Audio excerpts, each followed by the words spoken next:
guys, it's Mel and welcome back to my channel. Today is April 25th, 2024. It's a Thursday and obviously andito lang ako sa bahay.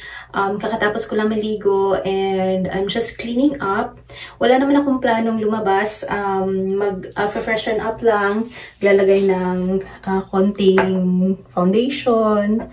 So, ayun, si Ken ay nasa office siya ngayon. So, andito lang ako sa bahay. Nga pala, alam kong na-mention ko na to sa previous vlogs ko, but kinasal na nga pala kami ni Ken a few weeks ago. So, dito yung picture. So, and another thing is, naka-attend yung parents ko sa wedding. So, I'm very thankful na nakapunta sila. So, i-share ko sa inyo in a little bit kung ano yung visa na ginamit nila. So, for the meantime, tapusin ko muna itong pag-clean up ko. Maglalagay din ako ng blush kahit nandito lang sa bahay. So, wala lang. Feel ko lang maglagay ng blush. Very subtle lang siya. Para hindi naman mukhang matamlay. May konting, may konting glow. Kahit paano. Kahit nandito lang sa bahay. So nga pala, sila mama ay nakauwi na. Sobrang bilis lang ng stay nila dito. They were just here for the wedding. And syempre nakakalungkot kasi I wish na they stayed longer. But then may mga commitments din sila sa Philippines. Kaya ayun, but I'm hoping na makabalik sila soon. And I hope na makapag-stay sila longer dito sa Philippines, dito sa US. So, bago yan, idalay ko muna yung buhok ko. So, sandali lang talaga to.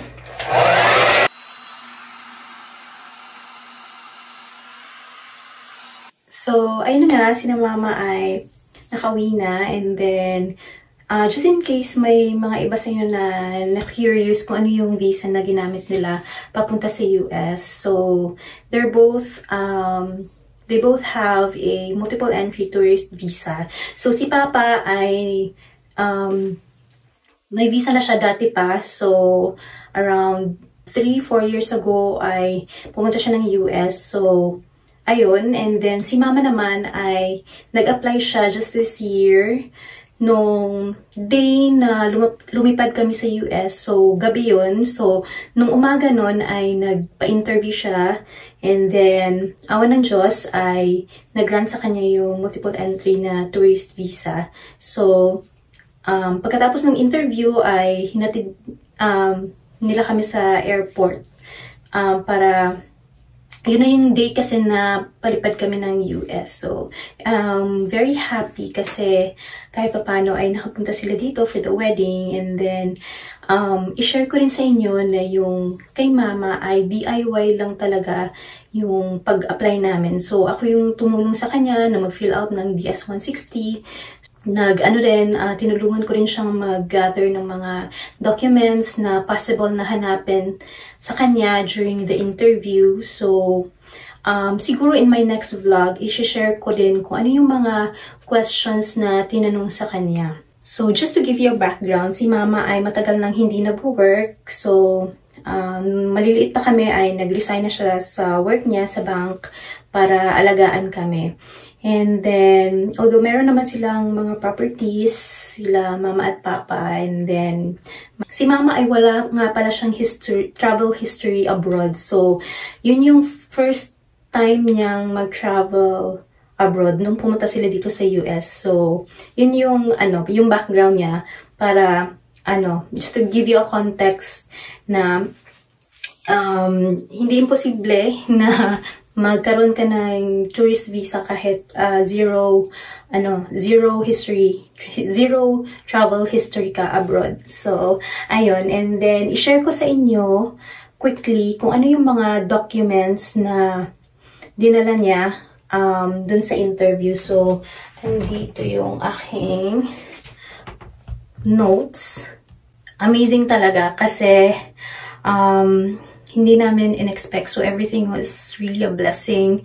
And I'm very thankful na nag-grant nga sa kanya. So, yung mga requirements lang na dinala niya is of course yung 2x2 visa picture niya, and then yung, syempre, yung passport niya, and then dinala din niya yung kanyang, yung MRV slip, yung payment receipt sa nagaling sa RCBC, and then yung interview confirmation, syempre, and then yung DS-160 dinala rin niya, yung first page lang, yung confirmation page, and then dinala rin niya yung kanyang birth certificate, dinala rin niya yung birth certificate ko, nagdala rin siya ng marriage certificate, nagdala rin siya ng copy ng passport bio page ni Papa and copy ng kanyang visa ni Papa.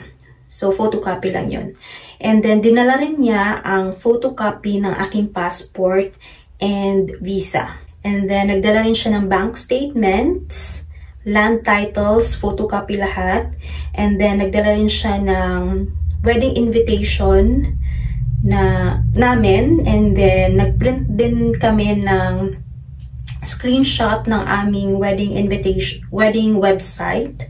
And then, nagdala rin siya ng invitation letter from Ken.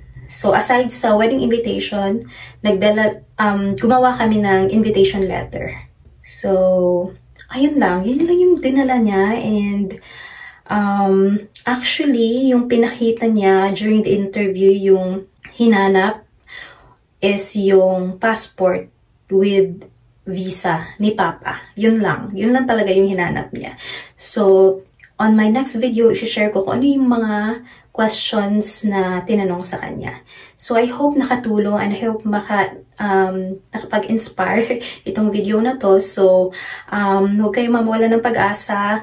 Hindi ibig sabihin na kahit wala kayong history ng travel abroad is madedenay na kayo. It's about your strong ties sa Philippines. Yun talaga. And dapat consistent yung kung ano yung nilagay nyo sa DS-160 is dapat consistent din siya sa mga isasagot nyo sa consul. So ayun lang.